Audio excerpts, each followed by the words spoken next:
யூஸ்வலாக ஒரு படம் வரும்போது, அது ஒரு பெரிய ஹீரோவோட படம் வரும்போது, அந்த ஹீரோ அந்த படத்தில் என்ன பண்ணியிருக்காரு, வேற ஒரு டைமென்ஷன் காமிச்சிருக்காரா? கண்டிப்பாக இப்போ சமுத்திரக்கனி இயக்கும்போது அதில் கதை திரைக்கதைலாம் நல்லா இருக்கும். பட் அதில் அந்த ஹீரோ என்ன பண்ணியிருக்காரு, அவருடைய ஒரு இன்புட் நமக்கு தெரியும், ஒரு ட்ரெய்லர் பார்க்கும்போது இல்லை படம் பார்க்கும்போது. அப்படி பார்க்கும்போது ரவி கலக்கியிருக்கீங்க. நீங்கள் வரணும், இன்னும் நிறைய படங்கள் பண்ணும், என்னோட சுசியோட வெற்றியோடலாம் நீங்கள் ஒர்க் பண்ணும் அப்படின்னு எனக்கு ஒரு இன்ட்ரெஸ்ட் இருக்குது. பஞ்சு சார் சொன்ன மாதிரி தர்மேந்திரா கிட்டத்தட்ட அதே மாதிரி ஒரு ஃபீல் கொடுத்துருக்கீங்க. All the best to you. This will bring all laurels to you அப்படின்னு நான் நினைக்கிறேன்.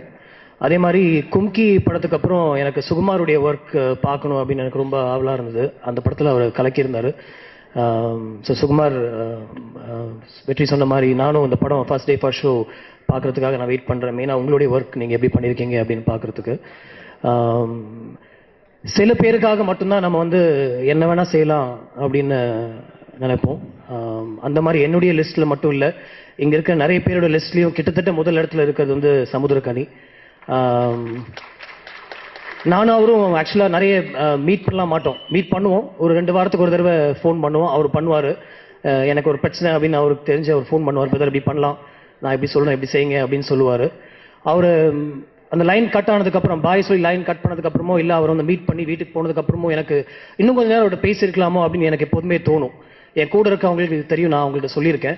அந்த மாதிரி எனக்குள்ள ஒரு டீப்பான ஒரு இம்ப்ரெஷன் கிரியேட் பண்ண ஒருத்தர் சமுத்திரக்கனி. அவருடைய படங்கள் கண்டிப்பாக வெற்றி பெறணும், அவர் நிறைய வெற்றி கொடிகள் கட்டணும் அப்படின்னு எனக்கு ஒரு ஆசை. அவருடைய படங்கள் வெற்றி அடையும், ஆனாலும் அவர் அந்த கொடிகள் கட்ட மாட்டார், ஏன்னா அவர் அப்படிப்பட்ட ஒரு மனிதர் அப்படின்றதும் எனக்கு தெரியும்.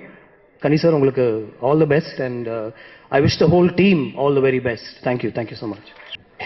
சமுத்திரக்கனி ஒரு இயக்குனராக கனியை பற்றி இங்கே எல்லாருமே ரொம்ப பெருமையாக பேசினாங்க. ஒரு சகோதரனா தம்பியை பற்றி நான் சொல்ல வேண்டியது நிறைய இருக்குது. நிறைஞ்ச மனசு அப்படின்னு ஒரு படத்தை எடுத்து முடிச்சுட்டு அன்றைக்கு பரபரப்பாக இருந்த புரட்சி கலைஞர் விஜயகாந்த் அவர்களை கதாநாயகனாக வச்சு அந்த படம் எடுத்து அதற்கு ஒரு பெரிய வெற்றி கிடைக்கவில்லை அப்படின்னு சொன்ன உடனே ஒரு நல்ல உழைப்பாளிக்கு அந்த மனநிலை இருக்கு பாருங்க, அன்றைக்கு ஏற்பட்ட மனநிலை என்ன பண்ணுறதுன்னு தெரியாமல் அப்படியே, ஏன்னா நான் ரொம்ப சினிமாவை நேசிக்கிறேன், ஆனால் சினிமா என்னைய தூரமாகவே வச்சுருக்கு, என்னன்னு தெரில. என்னுடைய முதல் படமாக இருக்கட்டும், இந்த படமாக இருக்கட்டும், ஏன் ரசிகர்கள்ட்ட போய் சேரலைன்னு எனக்கு தெரியலையே. என்னுடைய முதல் படம் முன்னை சரணடைந்தேன், மிகப்பெரிய வரவேற்பு இருந்தது, ஆனால் வெற்றி இல்லைன்னு ஒரு சின்ன வருத்தம் இருந்தது. அப்பொழுது நான் பருத்தி வீரன் ஷூட்டிங்கில் இருந்தேன். அப்போ நான் சொன்னேன், கனி இங்கே வா, சினிமாவை நேசித்த யாரையுமே சினிமா கைவிட்டதே கிடையாது, நீ சரியான இடத்துல தேடாமல் விட்டுருக்கேன்னு நினைக்கிறேன் நான். நீ வா, எதெல்லாம் தூக்கி போடு, இந்த படம்லாம் இல்லைன்னு நினச்சிக்க, இப்போ தான் திரும்ப உன்னோட கேரியரை ஸ்டார்ட் பண்ணுறேன்னு நீ ஃபீல் பண்ணு, ஷூட்டிங் போகலாம் வா அப்படின்னு. 2 படம் டைரக்ட் பண்ணிவிட்டு ஒருத்தன் அசிஸ்டன்ட் டைரக்டராக வரணும்னு சொன்னால் அதுக்கு எவ்வளோ பெரிய மனநிலை வேணும். அப்படி என் கூட அசோசியேட்டாக ஒர்க் பண்ண வந்தான் பருத்தி வீரன் ஷூட்டிங்க்கு.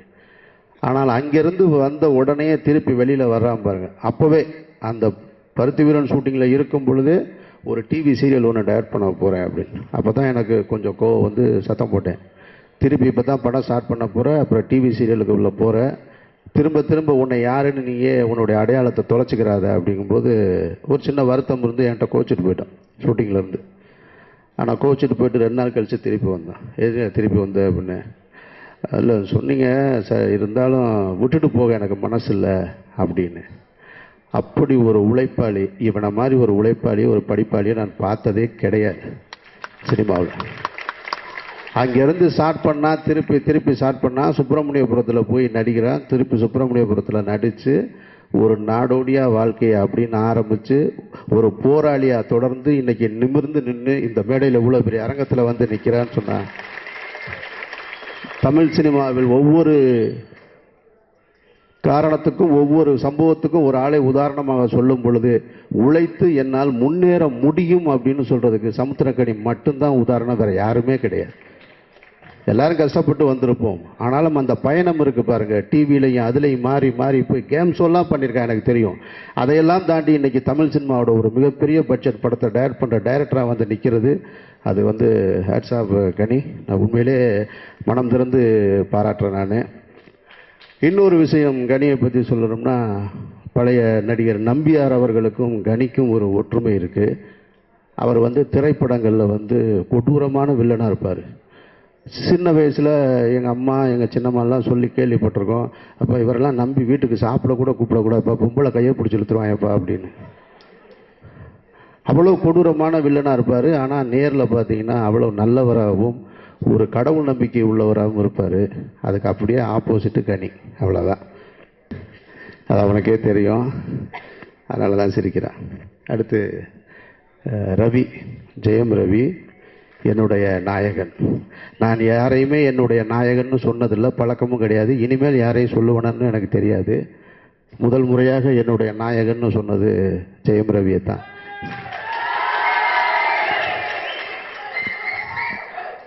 தனஞ்சய நான் இல்லைன்னு நினச்சிங்க ஒரு வார்த்தையை சொல்லிட்டு போயிட்டார். அவர் கொஞ்சம் சாக்கு என்னை பார்த்தோன்னே, கடைசியில் பார்த்தோன்னே. பொதுவாக எப்பவும் சென்டரில் தானே இருப்பேன். அதனால் கடைசியில் நான் இல்லைன்னு நினச்சி, அவர் 3 வருஷம் ஒரு படம் கொடுத்தாரு அப்படின்னு அவர் என்னையே தான் சொல்லிட்டு போனார். என்னை பார்த்த உடனே, சார் நீங்கள் என்ன சார் இங்கே உட்காந்துருக்கீங்க அப்படின்னாரு. நான் இருந்திருந்தா சொல்லியிருக்க மாட்டார் அதை. அதாவது 2.5 வருஷம் ஆயிடுச்சு அந்த படம் எடுத்து முடிக்க, ஆதிபவனை. ஆனால் முதல் நாள் காலையில் நான் எப்படி பார்த்தனோ ரவியை, கடைசி நாள் ஷூட்டிங்லேயும் அதே மாதிரி தான் பார்த்தேன். சத்தியமாக அப்படி ஒரு நடிகனை பார்க்கவே முடியாது தமிழ் சினிமாவில். ஃபஸ்ட்டு டே எப்படி நின்று, அண்ணா என்ன பண்ணணும்னு சொல்லுங்கண்ணே. அண்ணா சாரிண்ணே லேட் ஆகிடுச்சாண்ணே. ஒரு 7 நான் 7 மணிக்கு வந்துட்டேன்னா ஒரு 7:10 வந்தாருன்னா அண்ணே லேட் ஆகிடுச்சானே அப்படின்னு. கடைசி நாள் ஷூட்டிங்லேயும் கூட அதே மாதிரி 10 டேக்கு போனாலும் சரி, 12 டேக்கு போனாலும் சரி, 12வது டேக்கு நான் எடுத்து முடிக்கும் பொழுது, சரி ரவி அப்படின்னமாக்கும் கோச்சுக்கிறான், ஒன்று ட்ரை பண்ணலாமாண்ணே அப்படின்னு. இப்படி ஒரு நடிகன் ஒரு டைரக்டருக்கு கிடைச்சா எப்படி வேணாலும் படம் பண்ணலாம். சந்தோஷமாக கூடவே வச்சுருப்பான் பக்கத்திலே. அந்த மாதிரியான ஒரு நடிகன். அதனால் பயந்துட வேணாம் ரவி, திருப்பி கூப்பிட மாட்டேன். ஏன்னா அவன் வீட்டில் எல்லாருக்கும் கோவம் வந்துடும். திருப்பி கொண்டு போய் 2 வருஷம் உட்கார வச்சுருவான்னு சொல்லிட்டு. ஏன்னா இந்த படத்தோட ட்ரெய்லர் பார்க்கல, நான் பாட்டு எதுவுமே பார்க்கல, கடைசியாக தான் வந்தேன். நான் எதுவுமே பார்க்கலன்னு சொன்னாலும் இந்த படம் பிரமாதமாக வந்திருக்குன்றதில் எந்த மாற்று கருத்தும் கிடையாது. ஏன்னா நிச்சயமாக 2 உழைப்பாளி. நான் ரவியும் எனக்கு தெரியும், கனியும் எனக்கு தெரியும். இவன் தலையில் கர்ச்சிப்பை கட்டினான்னா உட்கார மாட்டான். ரவி அதே மாதிரி ஒரு வேலையை சொல்லிட்டா அந்த ஸ்பாட்டில் அதை நின்று முடிச்சுட்டு போகிறது வரைக்கும் ரவி மைண்டில் என்னவா வெளியில் என்னவா இருப்பாப்புலன்னு தெரியாது. ஆனால் ஸ்பாட்டில் கேமராவுக்கு முன்னால் வந்துட்டா டைரக்டர் முகத்தை மட்டுமே பார்த்துக்கிட்டே இருக்கக்கூடிய ஒரு நடிகன். ஏன்னா மற்ற ஹீரோக்கள் ஆரியாலாம் இருக்காப்புல, கோச்சுக்கிற போகிறாப்புல. ஏன்னா டைரக்டர் முகத்தை மட்டுமே பார்த்து என்ன சொல்கிறீங்க, என்ன ஒரு தடவை பண்ணி காமிங்க, ஒரு தடவை பண்ணி காமிங்க, ஒரு தடவை பண்ணி காமிங்க. 2 உழைப்பாளிகளும் சேர்ந்து உருவாக்கிய இந்த திரைப்படம் நிச்சயமாக வெற்றி பெறும். அப்புறம் இந்த படத்தோட தயாரிப்பாளர் அவர்களுக்கு கடவுள் நல்லது தான் செஞ்சுருக்கான்னு நினைக்கிறேன். ஏன்னா அவங்க முதல்ல கமிட் பண்ணது இந்த படத்துக்கு என்னையை தான். அதனால் என்னையும் ரவியையும் தான் கமிட் பண்ணாங்க. கடவுள் அவங்க பக்கம் இருந்ததுனால கரெக்டாக கனிகிட்ட கூப்பிட்டு போயிட்டாங்க. இல்லைன்னா பாவம் என்கிட்ட ரொம்ப கஷ்டப்பட்டுருப்பாங்க அவங்க. அதனால் இந்த திரைப்படம் நிச்சயமாக மாபெரும் வெற்றி பெறும்ன்றதில் பொதுவாக எல்லாரும் வழக்கமாக சொல்கிற வார்த்தை, நல்லவங்க என்றைக்குமே தோக்க மாட்டாங்க. அது சினிமாவாக இருந்தாலும் சரி, வாழ்க்கையாக இருந்தாலும் சரி. கனி நல்லவன், ரவி நல்லவன், நிச்சயமாக ப்ரொடியூசர் நல்லவங்க, ஜிவி பிரகாஷ், எல்லோருக்கும் இந்த படம் மாபெரும் வெற்றியடைய இறைவனை வேண்டி விடைபெறுகிறேன். நன்றி. ரொம்ப சந்தோஷமாக இருக்குது. சமுத்திரக்கனியனோட ஆடியோ ரிலீஸ்க்கு நான் வந்தது. இந்த படம் எனக்கு முன்னாடி நல்லவன் அப்படின்ற பேரில் அந்த கதையை சொன்னார், எனக்கு ரொம்ப பிடிச்சிருந்தது. அதுக்கப்புறம் தான் ஜெயம் ரவி சார் நடிக்கிறாருன்னு சொன்னார். ரொம்ப அற்புதமான ஒரு கதை அது. படம் பார்க்கும்போது அந்த சமூக விழிப்புணர்வு எல்லாமே இந்த இதில் இருக்கும். நான் 2 தடவை அவரோட ஷூட்டிங் ஸ்பாட்டுக்கு போனேன். ஜெயம் ரவி சாரை மீட் பண்ண முடியல, இன்றைக்கி தான் மீட் பண்ணியிருக்கேன். தெலுங்கு வருஷம் தான் எப்போதும் நடக்குது. அவங்களுக்கு ஒன்று சொல்லணும், சமுத்திரக்கனி நான் படத்தில் நடிக்கும்போது எல்லாருக்கும் என்ன தோணுன்னா அடுத்த படத்தில் நடிக்கணும்னு தோணும். அதே மாதிரி தான் ஜெயம் ரவி சாருக்கும் ஞானிக்கும் தோணிருக்கும்னு நினைக்கிறேன். ஏன்னா அவ்வளோ அழகாக ஆர்டிஸ்ட்டை பார்த்துக்குவார். என்னடா அதுக்குள்ளேயும் படம் முடிஞ்சு இன்னும் அடுத்தடுத்த படம் தோணும். அதனால தான் நான் நாடோடிகள், போராளி நடித்தேன். இன்னொரு படம் நடிக்க நினச்சோம். ஸோ நமக்குள்ளேயே நடிச்சுட்டு இது பண்ணிகிட்டு இருக்க வேணான்னு சொல்லி தான் ஒரு கேப் விட்டு நாங்கள் நடித்தோம். அதுக்குள்ளே என்ன ஆயிடுச்சுன்னா 2 பேருக்கும் சண்டை, பிரிஞ்சிட்டாங்க, அது இதுன்ட்டாங்க. இவங்க தான் சேர்ந்து நடிக்கும்போது ஏன் நடிக்கிறேன்னு கேட்குறாங்க. சரி கொஞ்சம் எல்லாம் வேறு வேறு இடத்துல போய் நடிச்சுட்டு வருவோன்னு சொன்னோம். அவர் எப்போ வந்தாலும் எப்போ கதை சொன்னாலும் நான் வந்து கண்டிப்பாக சமுத்திரக்கனியன் படத்தில் நான் நடிப்பேன். ஸோ அவர் படத்தில் நடிக்கிற எல்லா ஆர்டிஸ்ட்டுக்கும் அது இருக்கும், எனக்கும் அது இருக்குது. அவர்கிட்ட இன்னொன்று என்னென்னா, வேலை வாங்குகிற விதம் வந்து நான் ரொம்ப கற்றுக்கணும்னு ஆசைப்படுவேன். தம்பின்றவர் போனவொன்னே எல்லாத்தையும். ஸோ அதே மாதிரி தான் இவங்களுக்கும் இருக்குங்க, தம்பிகளான்னு ஆக்கியிருப்பார் 2 ஆர்டிஸ்ட்டையும். ஸோ தம்பின்னொடனே நம்ம அண்ணனுக்காக எது வேணால் செய்யலான்னு தோணிடும், உயிரே கொடுக்கலான்ற மாதிரி வந்துடும். தம்பி அங்கே குதிடான்னா அது என்ன இருக்குன்னே பார்க்க மாட்டோம், கிணறா இருந்தாலும் குதிச்சிரும், ஒரே குதிச்சிரும். குதிச்சுட்டு அதுக்கப்புறம் தான் யோசிப்போம் அடி வாங்கினது எதுக்கு விழுந்தோம் என்னன்னு. ஏன்னா அவ்வளோ அழகாக பார்த்துக்கிறனால அண்ணன் எது சொன்னாலும் கேட்போம் அப்படின்ற ஒரு விஷயத்தில் வருவோம். கீழே விழுந்தப்புறம் அடிபட்டு கொஞ்சம் நம்ம முகம் சொல்லிச்சாலும் அசிஸ்டன்ட் டைரக்டர் எல்லாருக்கும் திட்டுவார், பிடிக்க வேணாமா அப்படின்வாரு.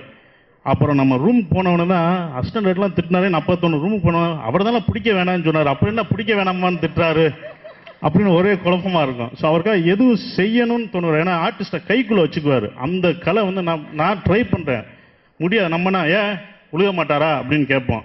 ஏன் இன்னொரு தடவை ஓடி வந்தா அப்படின்னு ஓடி வந்துட்டா இவர் ஓடி வந்து ஒன்றும் இல்லை வேறு வேலாம் தொடச்சி விடுவார், எல்லாம் இது பண்ணுவார். சரி திருப்பி ஓடுறான்னு திருப்பியும் ஓடுவோம். ஓடும்போது குதின்னுவார், நீ மேலே இருந்து குதின்ற இது அடுத்த படத்தில் ஒன்றை நான் நடிக்க வச்சு ஒன்றை குதிக்க விடுறேன்னுவேன். ஸோ இப்படி தான் நடக்கும். பட் ஆர்டிஸ்ட்டை ரொம்ப அழகாக கைக்குள்ளே வச்சுட்டு எல்லாத்தையும் ரொம்ப அழகாக பார்ப்பார். அந்த இதனால தான் எல்லா ஆர்டிஸ்ட்டும் அவர் கூட நடித்தவங்க எல்லாமே திருப்பி நடிக்கணும் அப்படின்னு தோணும். ஸோ கண்டிப்பாக அவங்களுக்கும் தோணும் இதில் நடித்தவங்களுக்குலாம். இந்த படம் ட்ரெய்லர் பார்த்தா ரொம்ப பிரமாதமாக இருந்தது. எப்படி ஒரு நாடோடிகள் போராளி ட்ரெய்லர் எவ்வளோ ஃபாஸ்ட்டாக இருந்ததோ அவ்வளோ இதாக இருந்தது. மியூசிக் ஜிவி பிரகாஷ் ரொம்ப அற்புதமாக பண்ணியிருந்தார். இதில் வந்து எனக்கு ரொம்ப பிடிச்ச இந்த ட்ரெய்லர். அப்புறம் ஒவ்வொரு விஷயமும் நாங்கள் கோயம்புத்தூரில் தான் ஷூட்டிங், அவங்க ஷூட்டிங் எடுக்கும்போது எங்கள் ஷூட்டிங்கும் எடுத்தோம். அப்போ அவர் வந்து இப்போ என்னென்ன ஷார்ட் எடுத்தோம், சீன் எடுத்தோம், யார் எப்படி நடித்தாங்கலாம் சொல்லுவார். நாங்கள் அவ்வளோவா சந்திச்சுக்கிறது இல்லை, இந்த ஷூட்டிங் டைம் தான் பார்த்துக்கிட்டோம். பக்கத்து நான் வேறு ஷூட்டிங் போனேன், அவர் வேறு ஷூட்டிங் போனார். ஸோ சரத்குமார் சாரோட இதையும் சொன்னார், இந்த இடத்துல சொல்லி ஆகணும். அவரோட ஃபைட் சீக்வன்ஸை ரொம்ப அற்புதமாக பண்ணாருன்னு சொன்னார். மேலே ஏறி இவ்வளோ வந்தால் போதும் அப்படின்னு சொல்லும்போது அவர் ஜீப்பை விட்டு வெளியிலே வந்து இது பண்ணார். ஸோ இந்த படம் வந்து வெற்றியடைய நான் வந்து ஆண்டவனை வேண்டிக்கிறேன். இந்த படத்தில் பணிபுரிந்த எல்லா ஆர்டிஸ்ட்டுக்கும் டெக்னீஷியனுக்கும் என்னுடைய வாழ்த்துக்களை சொல்லிக்கிறேன். நன்றி, வணக்கம். தம்பி சமுத்திரக்கனி ஒரு போராளி. முதல் படத்திலிருந்து தம்பியை தெரியும். ஒவ்வொரு கதையும் சொல்லும் போதும் சரி, யோசிக்கும் போதும் சரி, சமூகத்துக்கு ஏதாவது ஒரு பிரச்சனையை தொட்டு சமூக மாற்றத்திற்கு தேவையான ஒரு படமாக இருக்குன்றதில் ரொம்ப கவனமாக இருப்பார். ஸோ நாடோடிகளும் சரி, போராளியும் சரி, இப்போ எடுத்திருக்கிற இந்த நிமிர்ந்து நெல்லும் சரி. நிமிர்ந்து நெல் கதை எனக்கு தெரியும், மிக பிரமாதமான ஒரு கதை. கண்டிப்பாக இந்த திரைப்படம் வெளிவரும் பொழுது நிறைய மாற்றங்கள் ஏற்படும். அந்த படத்தை கொடுத்த சமுத்திரக்கனிக்கனுடைய வாழ்த்துக்கள். ஜெயம் ரவி இந்த படத்தில் ரொம்ப அழகாக, ரொம்ப துருதுருன்னு, ரொம்ப ஸ்போர்ட்டிவாக, ரொம்ப எனர்ஜெட்டிக்காக இருக்கார். இதுவரைக்கும் வந்து அவரை வந்து சில படங்கள் கமர்ஷியலாக பண்ணியிருக்காரு, ஆக்ஷன்லாம் பண்ணியிருக்காரு. அப்படி இருந்தால் கூட இந்த படத்தில் இந்த ட்ரெய்லர் இந்த சாங்ஸ் பார்க்கும் பொழுது அந்த என்ன ரெட்டி, நரசிம்ம ரெட்டி அந்த கதாபாத்திரத்தில் மிக பிரமாதமாக இருக்கீங்க ஜெயம் ரவி. எக்ஸலண்ட்டாக இருக்கு அந்த லுக். ஏன்னா உங்களை வந்து நாங்கள் ஒரு குழந்தை மாதிரியே நாங்கள் ஒரு நாள் பார்த்துட்டோம். நீங்கள் வந்து ரொம்ப சாஃப்டாக, ரொம்ப அமைதியாக, ரொம்ப அன்பாக, ரொம்ப அழகாக, ரொம்ப எல்லாருக்கும், எல்லா ஃபேமிலிக்கும் பிடிக்கிற ஒரு ஹீரோ நீங்கள். எல்லா குழந்தைங்களுக்கும் உங்களை பிடிக்கும். குறிப்பாக என் குழந்தைக்கு உங்களை ரொம்ப பிடிக்கும். என்னோட பொண்ணுக்கு நீங்கள் செஞ்ச அந்த உதவி நான் எப்பவும் லைஃப்பில் மறக்க மாட்டேன். இந்த படத்தில் நீங்கள் உங்களோட ஆக்ஷன் ரொம்ப டிஃப்ரெண்ட்டாக இருக்குது. அதுக்கு காரணம் வந்து அந்த டைரக்டருக்குள்ளே நீங்கள் கட்டுப்பட்டு அந்த டைரக்டர் சொன்னதை அப்படியே பண்ணியிருக்கீங்க. ஸோ அந்த டைரக்டருக்கு நீங்கள் கொடுத்த ஒத்துழைப்பு உங்களை வந்து ஒரு பிரம்மாண்டமாக அழகாக காமிச்சிருக்கு. ஸோ இது தொடரட்டும் உங்கள் வெற்றி. அப்புறம் இந்த படத்தில் நடித்த நடிகர், நடிகைகள், டெக்னீஷியன்ஸ், குறிப்பாக கேமராமேன் சுகுமார், ஜீவன் 2 பேருமே கலக்கியிருக்காங்க. ஸ்டண்டு காட்சிகள் ரொம்ப அபாரமாக இருக்குது. நண்பர் சரத்குமார் சார் அவர்கள் நடிச்சிருக்காங்க, அதுவும் பிரமாதமாக இருக்குன்னு நினைக்கிறேன் கண்டிப்பாக. ஏன்னா அவர் ஃபைட்டுனா உயிர் கொடுத்து நடிப்பார். அதே போல் வந்து ஜிவி பிரகாஷ் நண்பர் இப்போ அடுத்த ஒரு நடிகராக கதாநாயகனாக அறிமுகம் போகிறார். பென்சில் அப்படின்ற படத்தில் உனக்காக நான் வெயிட் பண்ணுறேன் மவனை நீ வா. ரொம்ப நல்லா பண்ணியிருக்கார். மியூசிக் ரொம்ப எனர்ஜெட்டிக்காக இருக்குது எல்லாமே. ஸோ கோபிநாத் இதில் புதுசாக நடிக்க வந்திருக்கார். நிறைய பேரை நீங்கள் வந்து நீயா நானால உட்காந்து விமர்சனம் பண்ணிகிட்டே இருப்பீங்க. உங்களை இப்போ நாங்கள் நிற்க வச்சு விமர்சனம் பண்ண போகிறோம், நீங்கள் வாங்க. ஸோ இந்த டீம் வெற்றி பெறணும், இந்த தயாரிப்பாளர் வெற்றி பெறணும். பாரம்பரியமிக்க தயாரிப்பாளர்கள், அவங்க எடுத்த படங்கள் நிறையா. இந்த படம் மூலமாக அவங்க இன்னும் நிறைய படங்கள் இந்த திரையுலகத்துக்கு எடுக்கணும். நிறைய இயக்குநர்களுக்கு வாய்ப்பு கொடுக்கணும், புது இயக்குநர்களுக்கு வாய்ப்பு கொடுக்கணும். ஸோ ரொம்ப சந்தோஷம் இந்த நிகழ்ச்சியில் கலந்துக்கிட்டது. ராஜன் சார் பேசும்பொழுது சென்சார் பிரச்சனையை பற்றி பேசினார். ராஜன் சார் பாவம் ரொம்ப வருஷமாக கத்தி கத்தி போராடி போராடி நிமிர்ந்து நின்று சண்டை போட்டு தான் பார்க்குறாரு. ஆனால் யாருக்குமே முதுகெலும்பு நிமிர மாட்டேங்குது. கொஞ்சம் முதுகெலும்பு திரையுலகத்தில் நிமிர்ந்து நின்னால் நிறைய விஷயங்களை சாதிக்கலாம், நிறைய விஷயங்களுக்கு போராடலாம். அவர் சொன்ன மாதிரி திருட்டிவிசிடி.comல வந்து படம் ரிலீஸ் ஆகிறதுக்கு முதல் நாள் கூட போட்டுறாங்க. அது எப்படி தான் போகுது, எங்கே போகுதுன்னு தெரியல. ஸோ நமக்குள்ளே வந்து சில மாற்றங்கள் தேவை. இன்னொருத்தன் திருட்டிவிசிடியில் போடுறான், இன்னொருத்தன் கேபிள் டிவியில் போட்டுறான், இன்னொருத்தன் இன்டர்நெட்டில் படத்தை ரிலீஸ் பண்ணிடுறான். அப்படின்றதுக்கு முன்னாடி நம்மளே அதை வந்து, அதாவது விசிடியில் படம் வருது, படம் ரிலீஸ் ஆன அன்னைக்கே விசிடி வந்துடுது, படம் ரிலீஸ் ஆன அன்னைக்கு நெட்டில் போட்டுறாங்க. ஆனால் அப்படி இருந்தும் திரையரங்கத்தில் பார்க்குறவங்க பார்த்துக்கிட்டு தான் இருக்காங்க, திரையரங்கத்தில் ஓடுற படங்கள் ஓடிக்கிட்டு தான் இருக்குது. அப்படி இருக்கும் பொழுது யாரோ ஒருத்தர் அபகரிக்கிற அந்த சொத்தை நம்ம ஏன் வியாபாரமாக்கக்கூடாது? முதல் நாள் ரிலீஸ் அன்னைக்கு அதை எல்லாருக்கும் விசிடியாகவும் நெட்லையும் எல்லா ரைட்ஸையும் கொடுத்துட்டோம்னா திருடர்களை ஒழிச்சிடலாம், திருட்டு விசிடியை ஒழிச்சிடலாம், அந்த வருமானத்தையும் ப்ரொடியூசர் பாக்கெட்டில் ரெப்பிடலாம். இதை ஏன் ப்ரொடியூசர் சங்கம் யோசிக்க கூடாதுன்னு என்னுடைய கருத்தை பதிவு பண்ணிட்டு, பாம்பேயில் இருக்குது ஆனால் நம்ம ஊரில் இல்லை, அதான் கேரளாவில் இருக்குது நம்ம ஊரில் இல்லை. பாம்பேயில் ரிலீஸ் ஆனப்போ விசிடி வராது, கேரளாவில் ரிலீஸ் ஆனப்போ விசிடி வராது. ஆனால் நம்ம ஊரில் ரிலீஸ் ஆன உடனே முன்னாடியே விசிடி வந்துடும். அது ஏன்னு தெரியல. அதுக்கு நிறைய உள்குழப்பம் இருக்குது, உள்குத்து இருக்குது. இங்கே வந்து எல்லாமே அரசியல்வாதிகள் கைக்குள்ளே இருக்கிறதுனால தான் இந்த பிரச்சனை. அரசியல்வாதிகள் கைக்குள்ளே தான் கேபிள் ரைட்ஸ்லேருந்து எல்லாமே இருக்குது. அப்புறம் அரசியல்வாதிகள் எதுக்கிறதுக்கு நம்ம தயாராக இல்லை, அங்கே போய் கை கட்டி மண்டிக்கிட்டு தான் நிற்கிறோம். ஸோ நம்மளுக்குள்ள ஒரு மாற்றம் வேணும், நமக்குள்ள ஒரு புரட்சி வேணும். சினிமா தலை தோங்கணும்னா சினிமாவில் இருக்கவங்க போராட தயாராகணும். நிமிர்ந்து படம் எடுத்தால் பத்தாது, நிமிர்ந்து நிற்கணும், அவங்கள பார்த்து எதிர்த்து கேட்கணும். அப்புறம் விஞ்ஞான வளர்ச்சிக்கு நம்ம கட்டுப்படணும். அந்த வளர்ச்சிக்கு ஏற்ற மாதிரி நம்மளை மாற்றிக்கிறணும். நான் என்னோட ஜேகே திரைப்படம் ரிலீஸ் ஆகிற அன்னைக்கே VCD, internet rights, cable TV, கூகுளில் எல்லாம் போட போகிறேன். நன்றி, வணக்கம். எல்லோருக்கும் வணக்கம். இந்த படம் சம்மந்தப்பட்டவங்க எல்லாருமே எனக்கு ரொம்ப நெருக்கமானவங்க. இந்த படத்தோட ப்ரொடியூசர்ஸ், அப்புறம் இந்த படத்தோட டைரக்டர் சமுத்திரகணி சார், அப்புறம் இந்த படத்தோட ஆர்ட் டைரக்டர் ஜாக்சன், என்னோட படங்களுக்கு அவர் தான் ஆர்ட் டைரக்டராக இருந்திருக்காரு, அப்புறம் ரவி, எல்லாருமே எனக்கு ரொம்ப நெருக்கமானவங்க. ஸோ இந்த படம் வந்து ஒரு நாள் சமுத்திரகணி சார்கிட்ட ரொம்ப கேஷுவலாக பேசிகிட்டு இருக்கும்போது இந்த படத்தோட கதையை ரொம்ப சாதாரணமாக ஃபுல்லாக சொல்லி முடித்தார். ஆக்சுவலாக ரொம்ப ஆச்சரியமாக இருந்துச்சு.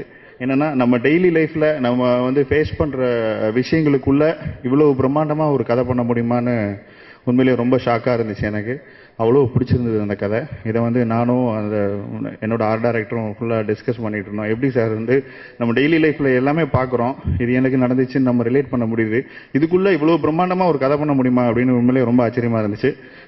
இந்த படம் வந்து எப்படின்னா, எப்பவுமே வந்து ஒரு படம் வந்து அந்த படம் சம்மந்தப்பட்ட எல்லாருமே வந்து ரொம்ப பாசிட்டிவாக ஒரு அடுத்த லெவலுக்கு எடுத்துகிட்டு போகும். ஸோ இந்த படம் வந்து இந்த படம் சம்மந்தப்பட்ட எல்லாருமே ஒரு மிகப்பெரிய லெவலுக்கு எடுத்துகிட்டு போங்கிற நம்பிக்கை எனக்கு இருக்குது. ஜிவி பிரகாஷ் சாங்ஸ் ரொம்ப நல்லா இருந்துச்சு.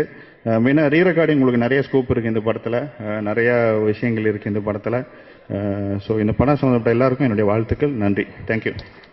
ஒரு படத்துடைய ஆடியோ லான்ச்சு தேட்டரில் பார்க்கும்போதே தெரிஞ்சிடும் இந்த படம் எந்த அளவுக்கு எதிர்பார்ப்பில் இருக்குது அப்படின்னா. அங்கே இன்றைக்கி தேட்டரில் பார்க்கும்போதே இவ்வளோ கூட்டம், கீழெலாம் உட்காந்துருக்கிற கூட்டம் இருக்கும்போதே இந்த படம் எவ்வளோ எதிர்பார்ப்பில் இருக்குது. உண்மையில் உள்ளே வந்து பார்த்தா இடம் கிடைக்கல. ஒரு இடத்துல உட்கார போனால் ஐயோ இங்கே ஆள் வருதுன்னு துண்டு போடாத குறையாக ஒருத்தர் எழுப்பி விட்டார். அப்புறம் அப்படியே கொஞ்சம் நேரம் வந்து எங்கள் அண்ணன் படம் சூரி சொன்ன மாதிரி எங்கள் அண்ணன் படம் நிற்போம் அப்படின்னு ஒருத்தர் சொல்லிட்டு தேடி பிடிச்சி பார்த்தா ரிங்கு மேடம் உட்காந்துருக்க இடம் ஃப்ரீயாக இருந்துச்சு. அங்கே வந்து உட்காந்தாச்சுன்னா சூரி தேடிக்கிட்டே இருக்காப்புல, ஃபோனே இல்லை ஆனால் ஃபோன் பேசுறது மாதிரியே இடம் தேடிக்கிட்டே இருக்காப்புல. திருப்பி வந்து பக்கத்தில் உட்காந்துட்டு அப்பா இடம் கிடச்சிச்சுன்னு அவங்க அவ்வளோ இடம் கிடைக்காத டென்ஷனில் இருந்தால் சூரி சும்மா இல்லாமல் ரம்யாவுக்கு மேரேஜ் ஃபிக்ஸ் ஆகிடுச்சானே அப்படிங்கிறாப்புல. டேய் இவ்வளோ டென்ஷனில் இருக்கா அப்படின்னா, இல்லை நான் ஏதோ பேப்பரில் படித்த மாதிரி இருக்கு உண்மையே அப்படிங்கிறாப்புல. அதனால் ரம்யா சொல்லிவிடுங்க அவர்கிட்ட நீங்கள் வந்து என்ன அப்படிங்கிறத. இது வந்து வாழ்த்துக்கள் 100வது நாளை சந்திக்கிறேன்ட்டு சொல்லிட்டு போயிடலாம். ஆனால் இது எங்கள் அண்ணன் படம், அப்படி போயிட முடியாது. உண்மையில் சமுத்திரக்கண்ணன் வந்து ஒரு அண்ணன் மாதிரி. கிட்டத்தட்ட பசங்க ஸ்கிரிப்டை நானும், நாடோடிகள் ஸ்கிரிப்டை அவர் ஒரு கம்பெனியில் ஏறிட்டு இறங்குவார், நான் அந்த கம்பெனியில் ஏறிக்கிட்டு இருப்பேன். இல்லைன்னா நான் அந்த கம்பெனியில் இறங்கிட்டு இருப்பேன், இவர் ஏறிக்கிட்டு இருப்பார். 2 பேரும் அப்படியே தான் சந்திச்சுட்டே இருப்போம். அப்போ தான் எங்களுக்கு பெரிய அறிமுகம். அதுக்கு முன்னால் அறிமுகமே கிடையாது. ஆனால் 2 பேருமே வந்து ஒரு கண்ணில் ஒரு தேடல் இருந்துக்கிட்டே இருக்கும். அந்த தேடுறது யாருன்னா அது சசிகுமார் சார் அப்படிங்கிறத 2 பேரும் ஒரே இடத்துல மீட் பண்ணும்போது அது சசிகுமார் சாருங்கிறது எங்களுக்கே தெரிஞ்சது. நாடோடிகளும் பசங்களும் அவர் மூலமாக வரணும் அப்படின்னு இருந்திருக்கு. அதே மாதிரி ரொம்ப எனர்ஜியான ஒரு இது. கௌதம் சார் சொன்னது மாதிரி ஒரு பிரச்சனை அப்படின்னா ஃபர்ஸ்ட் லைனில் வர்றது எங்கள் அண்ணனா தான் இருப்பார். என்ன பிரச்சனை, எது பண்ணலாம், இப்படி சரி பண்ணலாம், அப்படி பண்ணலாம் அப்படிங்கிறதுல வந்து முன்னிலையில் நிற்கிறதுல வந்து கண்டிப்பாக அது அண்ணனுக்கு நிகர் தான். அதே மாதிரி அண்ணனுக்கு ஏதாவது உதவி அப்படின்னு சொல்லி நம்ம ஃபோன் அடித்தோம் அப்படின்னா, தம்பி கர்நாடகாவில் இருக்கேன்டா அப்படிம்பாரு. அடுத்து தம்பி ஆந்திராவில் இருக்கேன்டா அப்படிம்பாரு. தம்பி கேரளாவில் ஒரு மலையாள படம் நடிச்சுக்கிட்டு இருக்கேன்டா அப்படிம்பாரு. நமக்கு இங்கே தமிழில் ஓடுறது பெரிய இதுவாக இருக்குது. அவர் எல்லா ஸ்டேட்டுக்கும் போயிடுவார். ரொம்ப சந்தோஷமாக இருக்குன்னா, தம்பி இந்த இன்னும் குஜராத் ஒரியாலாம் போயிட்டு வரணும்டா அப்படிம்பாரு. ஜெயம் ரவிக்கு வந்து உண்மையிலே 2 ரோல் இந்த படத்தில், 2க்குமே வெரைட்டி காமிச்சிருந்தாரு. கண்டிப்பாக இந்த படம் தயாரிப்பாளர் சார்ந்து டிஸ்ட்ரிபியூட்டர் தியேட்டர் எல்லாருக்கும் மிகப்பெரிய ஒரு நல்ல படமாக அமையும் அப்படிங்கிற நம்பிக்கை கண்டிப்பாக எனக்கு இதில் இருக்குது. எல்லாருக்கும் வாழ்த்துக்கள், நன்றி. ஒரு படத்தோட ட்ரெய்லர் பார்த்தா அது எல்லா படத்துக்கும் அந்த ஃபீலிங் வராது, சில படத்துக்கு மட்டும் அந்த ஃபீலிங் வரும். அந்த ட்ரெய்லர் பார்த்த உடனே இந்த படம் எப்போ ரிலீஸ் ஆகும், இந்த படத்தை எப்போ பார்க்கலாம் அப்படின்னு தோணும். இந்த ட்ரெய்லர் பார்த்த உடனே இந்த ட்ரெய்லரே இன்னொரு தடவை பார்க்கணும் அப்படின்னு தோணுச்சு. ரொம்ப இன்ட்ரெஸ்டிங்காக இருக்குது, இன்டென்ஸாக இருக்குது, எல்லா எமோஷன்ஸும் இருக்குது. And action sequences, performances, background எல்லாமே ரொம்ப நல்லா இருக்குது. இந்த படம் ரிலீஸ் ஆகிற அன்னைக்கு ஃபர்ஸ்ட் டே ஃபர்ஸ்ட் ஷோ பார்க்கணுன்ற ஆவல் எனக்கு இருக்குது. அண்ட் இந்த படம் கண்டிப்பாக வெற்றி பெறும். இந்த படம் வெற்றியடைய வாழ்த்துக்களை தெரிவிச்சுக்கிறேன். நன்றி, வணக்கம்.